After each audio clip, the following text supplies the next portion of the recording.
जय माता दी, जय भोलेनाथ। सोम प्रदोष व्रत कथा। जिसने व्रत रखा है प्रातः काल नित्य क्रिया से निवृत्त होकर आचमन प्राणायाम करे तथा सूर्य को अर्घ्य दे, यह संकल्प करे कि आज मैं अपने मनोवांछित फल की प्राप्ति के लिए सोम प्रदोष का व्रत नियमित रूप से शिव पार्वती के पूजन सहित करूंगी।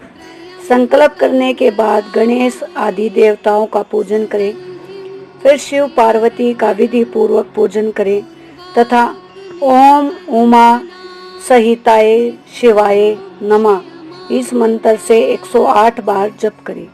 जप करके भगवान शंकर की स्तुति करें।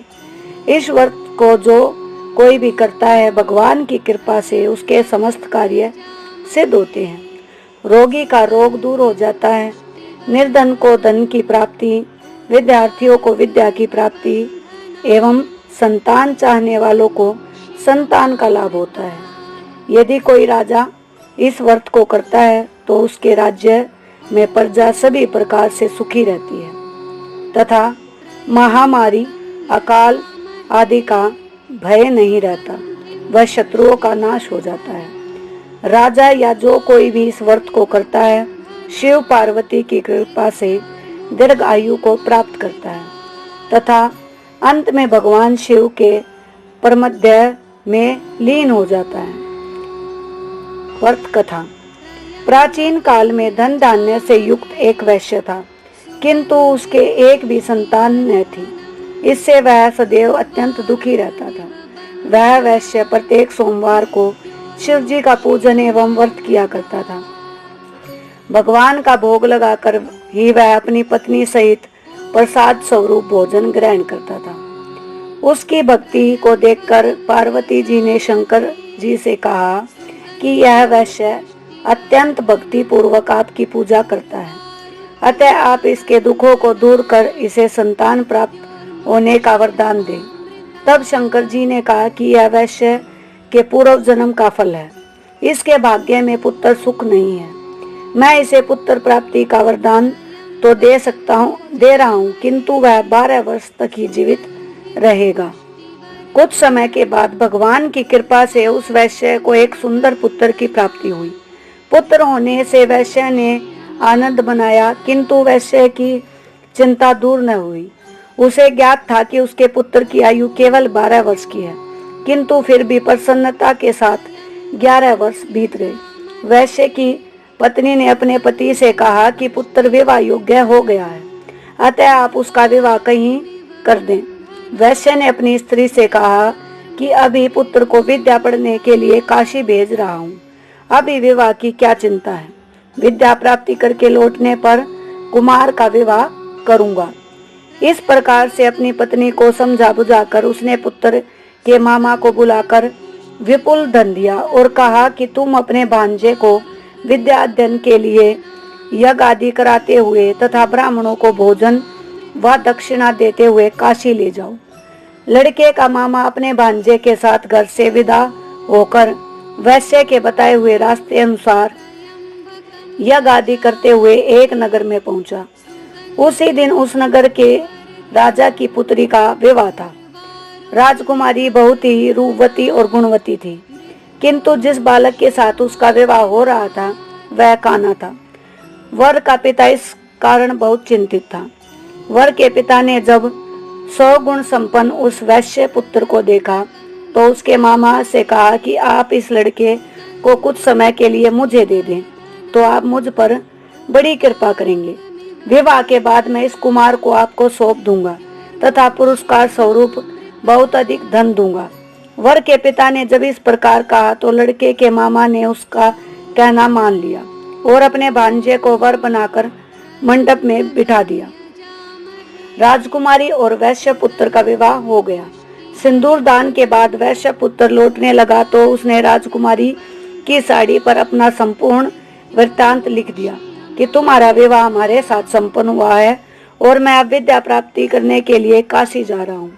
एक काना राजकुमार तुम्हें अपनी पत्नी बनाएगा और उसी के साथ तुम्हें विदा होना पड़ेगा।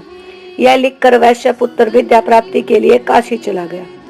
जब राजकुमारी विदा होने लगी तो उसने अपनी साड़ी पर लिखे हुए शब्दों को देखकर उसे पढ़ा और उस राजकुमार के साथ विदा होने से इनकार कर दिया और कहा, यह मेरा पति नहीं है, मैं इसके साथ नहीं जाऊंगी।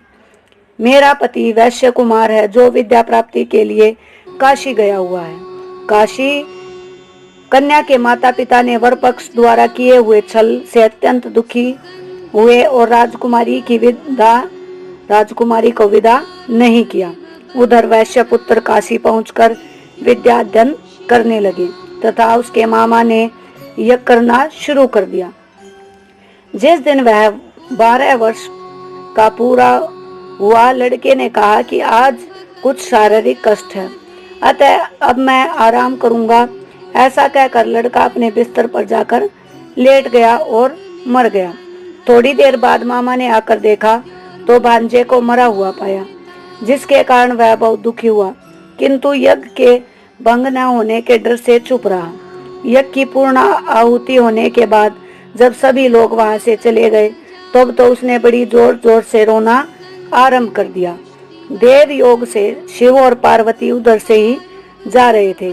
पार्वती जी ने शिव जी से कहा, कोई यह कैसा करुण रुदन कर रहा है, वहां चलकर देखना चाहिए। पार्वती के कहने पर शिव जी वहां गए जहां पर वैश्य रो रहा था तथा बालक मरा हुआ पड़ा था।